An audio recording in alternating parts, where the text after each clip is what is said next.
কথা বলেন না কেন? দুনিয়া কারে থাকতে দিছে বেটা? সাদ্দাত কই? নমরুদ কই? ফেরাউন কই? কারুন কই? পৃথিবীর জালেমরা কই?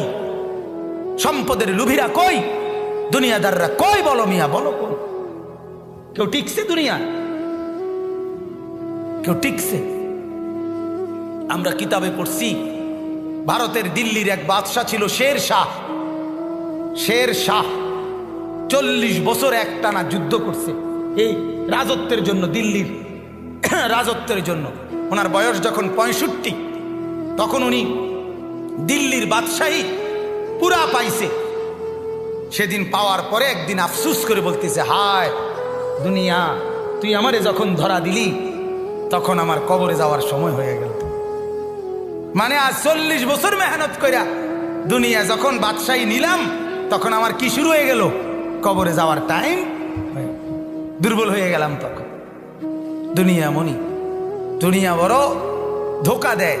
সব গুছাইয়া দুনিয়ারে সাজাইবার পরেও, সব ক্লিয়ার হবার পরেও, বাড়ি দাড়ি বিল্ডিং টিল্ডিং এর কাম সব গুছাইয়া সারলে আমার বড় ভাইয়ের বিবি, আমার বড় ভাই আলহাজ হযরত মাওলানা মাহবুবুর রহমান আশরাফি, তার বিবি আমার বড় ভাবি, মায়ের মতো যিনি আমগরে আদর করছিলেন, নতুন বিল্ডিং করছে, অনেক কষ্ট করে কোনো রকমের রুমডি ঠিকঠাক করে উঠছে।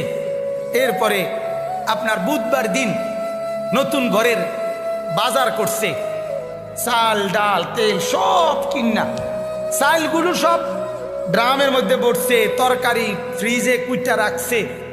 বৃহস্পতিবার দিন স্ট্রোক করছে, শুক্রবার দিন জুমার নামাজের সময় কবরে চলে গেছে।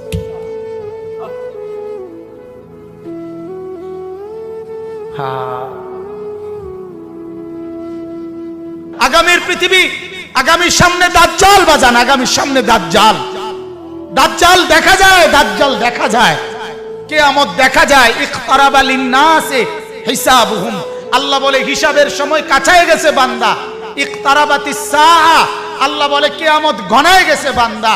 আরে যিনি বানানেওয়ালা তিনি বলতেছে, ও আমার বান্দা, আমি না বলছি এই নবী শেষ নবী, এই কিতাব শেষ কিতাব, এই দিন শেষ ধর্ম, আর দিতাম না রে। এরপরে তো আমার সংসার আমি গুছাই এলামু, তাহলে কিসের অপেক্ষা করছেন? আল্লাহ যখন বলবে এই জাহান্নামী, আর কোনো কথা বলতে পারবি না, সাথে সাথে জাহান্নামের আযাবের, জাহান্নামীর গলার আওয়াজ, কথার শব্দ বন্ধ হয়ে যাবে। এরপরে আর কোনো শব্দ জাহান্নামী উচ্চারণ করতে পারবে না।